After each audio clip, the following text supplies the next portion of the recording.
sekolah dah amalkan sistem 5S, rasa baguslah sebab kesetaraan lebih teratur, kasut pun tersusun, tak ada sepah-sepah. Lepas tu kat kelas pula, meja pun dalam keadaan yang betul. Mengajar murid disiplin. Lepas tu bersih sekitar kan. Lepas tu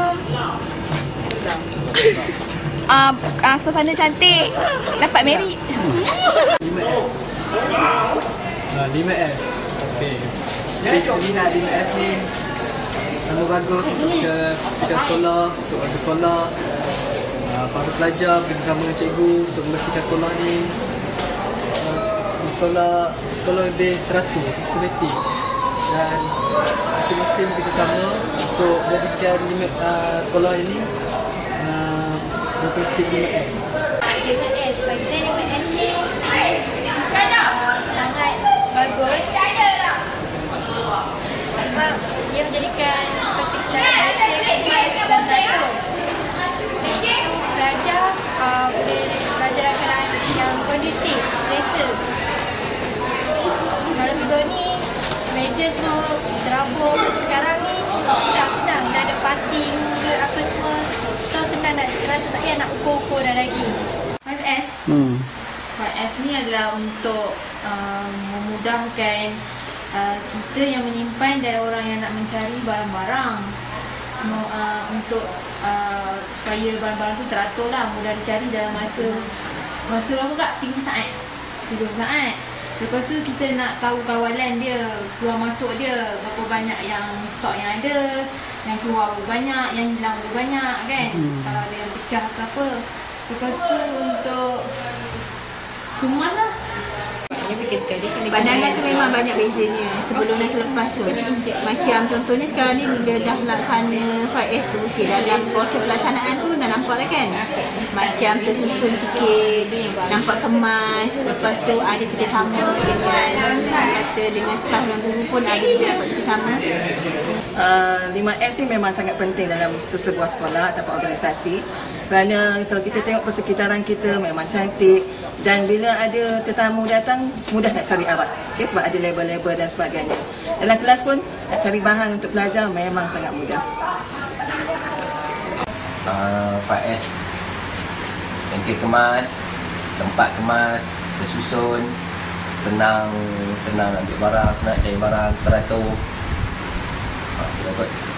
Saya 5S ni baguslah, dia banyak membantu kita dalam dari segi bengkel tu menyanggara alat-alat, kawalan alat-alat, susunan alat-alat serta dapat membantu dalam PNP. Pada pandangan saya 5S ni baguslah dilaksanakan pada suatu institusi, sebabnya salah satunya dia dapat menjadikan satu institusi itu lebih sistematik dan kemas, ya. Kemudian dapat memupuk semangat pasukan di antara rakan sekerja. Jadi boleh diteruskan lagi lah hingga peringkat yang seterusnya. Pada pandangan saya, pelaksanaan 5S merupakan satu projek yang amat baik yang dapat merubah wajah Sekolah Menengah Vocasional Seri Iskandar serta mempercepatkan proses operasi.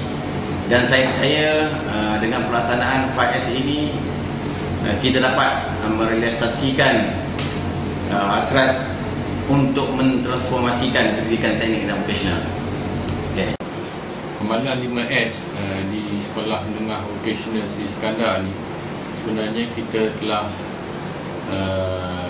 rancangkan secara tidak rasmi pada pertengahan tahun 2011 ya. Kita bermula kita tekankan pelaksanaan amalan 5S ini di bengkel-bengkel kemudian kita perluaskan di sekitaran pejabat, classroom atau bilik darjah dan seterusnya ke asrama. Jadi alhamdulillah berkat kerjasama semua pihak kita dapati terdapat perubahan yang drastik, terutamanya di bengkel-bengkel.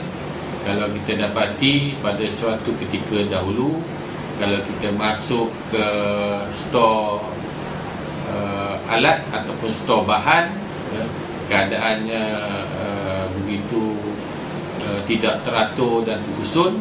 Tetapi hari ini kalau kita lihat di bengkel-bengkel, stor alat dan stor bahan ini tersusun kemas, rapi, Jadi ini mendatangkan kebaikan kepada pelajar-pelajar dan juga guru-guru, kerana susunan yang kemas dan telah dibuat label-label yang tertentu, maka pencarian barang menjadi lebih mudah, terurus. Ini bersesuaian dengan polisi 5S sekolah kita, iaitu melaksanakan amalan 5S secara berterusan melalui kerja berpasukan dan berdisiplin. Jadi insya-Allah saya cukup yakin hasrat kita akan dapat tercapai, tapi dengan syarat tadi saya beritahu bahawa yang paling penting ialah kerja secara berpasukan dan mempunyai disiplin yang tinggi. InsyaAllah kita akan berjaya.